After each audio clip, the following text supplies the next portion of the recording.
वारीचा घेतला पावलांनी आम्हा वाळवंटी तुझी सावली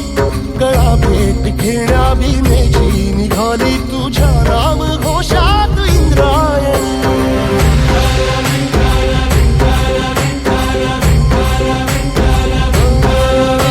भिडे आसमंती ध्वजा वैष्णवांची उभी पंढरी आज नारावली तुझे नाव ओठी तुझे रूप ध्यानी जीवाला तुझी आस गा लागली